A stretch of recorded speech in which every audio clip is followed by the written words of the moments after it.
Police पर हमला का मतलब स्टेट पे हमला होता है, राज्य व्यवस्था पर हमला होता है।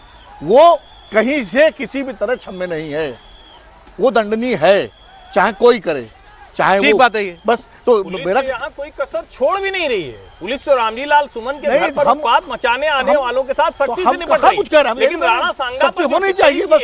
उस टिप्पणी के बाद कोई रामजी लाल सुमन विशेषाधिकार और संसद के विशेषाधिकार के नाते आप किसी पर भी कोई टिप्पणी कर दे, आप कह रहे सब गद्दार हो गए और कह रहे हैं कि अच्छा वो तो बाबर को नहीं मानते। नहीं, लेकिन वो पत्थर तो नहीं हर कोई कह चलाए। रहा है। अरे आप जाकर आप घर के बाहर प्रदर्शन करो, होते ही यहाँ दिल्ली में होता है। ये बताइए एक सेकंड, दानिश पत्थर तो नहीं चलाएगा ना। दानिश अली को जब विधूड़ी ने बोला था तो देखिए अच्छा गाड़ियां तोड़ रहे हैं, तोड़फोड़ करते, गाड़ियां तोड़ी गई हैं वहां पर, तस्वीरों में साफ दिखाई दे रहा है। नहीं, ये तो उत्पात है, ये तो सरासर उत्पात है। किसी भी उत्पात को जायज नहीं ठहराया जा सकता है, लेकिन बार बार इस तरह से टिप्पणियां करके आक्रोश भड़काना, उत्पात की जमीन तैयार करना, और चूंकि कोई रेमेडी नहीं होती, कोई रेमेडी नहीं होती, उसके बाद डिबेट में हम लोग कहेंगे। मुझे लग रहा है इसमें आपको त्रिपाठी जी यहाँ लेकिन की गुंजाइश नहीं है ये तस्वीरें देखने के बाद। फिर तो वो औरंगजेब आप पुलिस को देखिए, औरंगजेब को मानने वाले जो कर रहे हैं। फिर उत्तर प्रदेश की पुलिस एक जगह भी आप देखिए, क्या उनके साथ सख्ती से नहीं निपट रही? क्या उनकी लाठियां उसी तरह से नहीं उत्पातियों पर चल रही? ये जो हो रहा है बिल्कुल इनके खिलाफ कार्रवाई होनी चाहिए, लेकिन हम इस पर क्या बात ही नहीं करेंगे। इसका हरजाना इनसे वसूला जाना चाहिए जाए, लेकिन रामजी लाल सुमन जो कह रहे हैं उस पर मूल पर बात क्यों नहीं हो रही? उसका कोई तुक था क्या? मैं वही तो कह रहा हूँ, उसका कोई तुक था? रामजी लाल सुमन की आलोचना करिए, निंदा करिए, सब करिए, उसके लिए कौन मना कर रहा है आपको भाई? रामजी लाल सुमन, आप जब संसदीय लाइब्रेरी में जाके पुरानी डिबेट्स भी देख लीजिए, क्या क्या संसद में नहीं कहा गया है, किस किस नेता पर, किस किस महापुरुष को नहीं कहा गया। एक बार विजय जी संसद में गोडसे का समर्थन किया गया। बोलिए सर। देखिए रामजी लाल सुमन जो बोल रहे हैं, और पहले भी हमारी चर्चा हुई थी कि बाबर या औरंगजेब और राणा सांगा को जोड़ नहीं सकता। राणा सांगा इस देश के नायक है, राष्ट्र नायक के तौर पर। मैं उनको राजपूत नेता के तौर पर और शासक के तौर पर नहीं देखता, राष्ट्र नायक है। उस पर इस तरह की टिप्पणी, तो वो तो प्रिविलेज मोशन तो सरकार में जो लोग बैठे हुए हैं राज्यसभा में वो लेकर आ जाते। करणी सेना की जरूरत क्या है, वो तो वहाँ पर ला सकते थे, उनके खिलाफ कार्रवाई भी कर सकते थे, संसद से निकाल भी। आजकल तो फैशन में है, सस्पेंड कर देते, बहुत सारे लोगों को सस्पेंड करते हैं आप, तो कर देते, चाहे कहीं भी कर रहे हो तो सस्पेंड कर देते। लेकिन क्या हिंसा का आप समर्थन कर सकते हैं? किसी भी कारण से कोई भी हिंसा का समर्थन नहीं कर सकता। और ये जो सारी कार्रवाई हो रही है इसका, लेकिन उसका जो पक्ष हर्ष जी कह रहे हैं वो भी ठीक है कि रोज रोज आप कोई बात पर आरोप लगाएंगे, कोई बात करेंगे, तो बहुत सारे लोग हैं, हर एक को आप कंट्रोल में नहीं रख सकते। लेकिन इसका पक्ष ये भी है कि जो लोग औरंगिया की औलाद बोल रहे हों उनके खिलाफ भी ऐसे की ऐसे तोड़फोड़ की जाए, समझे। और ये जो कार्रवाई होती है, पुलिस जो आज कार्रवाई कर रही है, जैसे शिवसेना ने वहाँ पर कार्रवाई की थी, सरकार ने, शिंदे सेना ने, वो लोग तो रात की रात जमानत पर छूट गए थे पुलिस थाने से। क्या इनके घरों पर बुलडोजर चलने वाली है? ये बुलडोजर सरकार है, क्या इनके घरों से वसूली होने वाली है? ये गाड़ियों का जो नुकसान हुआ है, तो ये दोनों चीज़ों में बहुत अंतर है। और हिंसा का समर्थन किसी भी कारण से किसी भी पक्ष के लिए नहीं किया जाएगा। देखिए राणा सांगा जो थे, आप समझिए इतिहास की दृष्टि से, राणा सांगा बहुत पराक्रमी और वीर योद्धा थे। 80 युद्ध लड़े थे वो, उनके शरीर पर 80 घाव थे, और उनकी एक रणनीति थी। वो चाहते थे कि दिल्ली की सत्ता को लोदियों से मुक्त कराया जाए।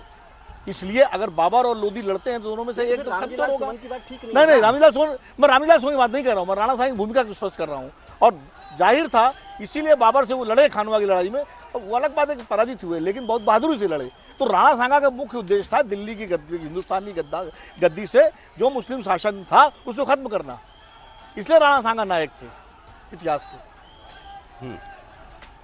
ये राष्ट्रीय स्वयंसेवक संघ के सर कार्यवाह दत्तात्रेय हुसवाले ने और तो अखिल भारतीय प्रतिनिधि सभा के समापन के दिन एक बात कही, और यही इस देश की असली मुश्किल को दिखाता है। हिंसा के पक्ष में न तो मैं हूं न कभी कोई हो सकता है, लेकिन बार बार हिंदुओं को हिंसक होने के लिए उकसाया जाता है। कैसे कहा जाता है? अरे मुसलमानों के साथ साझी विरासत है, अंग्रेजों के साथ क्यों नहीं भाई? फिर क्या तमाशा कर रहे हो? महाराणा प्रताप आपको नायक नहीं लगते? उनके लिए आप इतिहास की कहानियां खोज के लाते हो। वो स्वतंत्रता संग्राम सेनानी नहीं, क्योंकि मुगलों से लड़े। अंग्रेजों से लड़ने वाले सब स्वतंत्रता संग्राम सेनानी। ये डबल स्टैंडर्ड कब तक चलेगा? नहीं है, ये दोहरा चरित्र कब तक चलेगा? डबल स्टैंडर्ड और देश बार बार हर्ष जी, डबल स्टैंडर्ड तो ये है कि आपने मुसलमान शासक जितने रहे उनको खलनायक बना दिया, और अंग्रेजों ने जिन्होंने शासन किया, लूटा इस देश को, लूट के ले गए। उनको विलन इस तरह से नहीं बना। अंग्रेजों को किसी को महान नहीं बताया इस देश में। आप बताइए, एक ईसाई रह रहा हो जो अंग्रेजों को महान बताने के लिए आपके साथ आता है? आप किसी को औरंगिया की औलाद कभी आता है? विलियम माउंटबेटन की औलाद बोल रहे हैं? कभी आता है? नहीं, उनके तो सब निशान मिटा दिए गए, कोई उनके तो नहीं निशान मिटा दिए गए। इस नई दिल्ली में बैठे हुए बहुत सारी सरकारी अभी भी है, वो हटाया जाना चाहिए, उसकी कोई जरूरत नहीं है।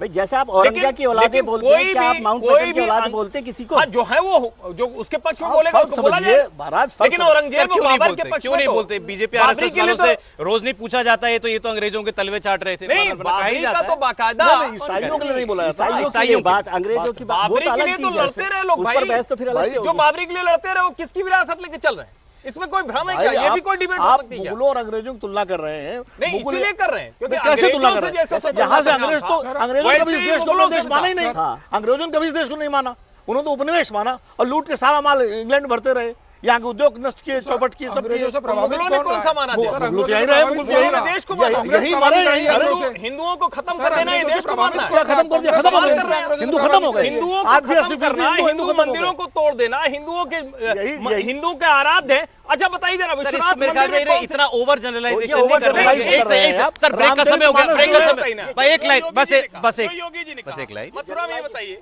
कृष्ण जन्मभूमि के बगल ईदगाह क्यों है? नहीं कहीं तो मैं वही बात कह रहा हूँ। रामचरित मानस चंद्रगुप्त के जमाने में सर लिखी गई सर थी। सर रामचरित सर ये मानस मुगलों चंद्रगुप्त के सर जमाने ये में लिखी मुगलों गई थी। मुगलों और जनरलाइजेशन है। क्या बात कर रहे हैं? मुगल और भक्ति मुसलमान आंदोलन चंद्रगुप्त सर के सर जमाने सर सर प्लीज, मुगल और मुसलमान और अंग्रेज और ईसाई, ये इतनी सरल कैसे कैसे हो सकता है नहीं ये? है भाई। भाई नहीं, मुगल आए तो वो इस्लामिक शासन माना गया, अंग्रेज आए तो क्या ईसाई शासन माना गया देश के अंदर?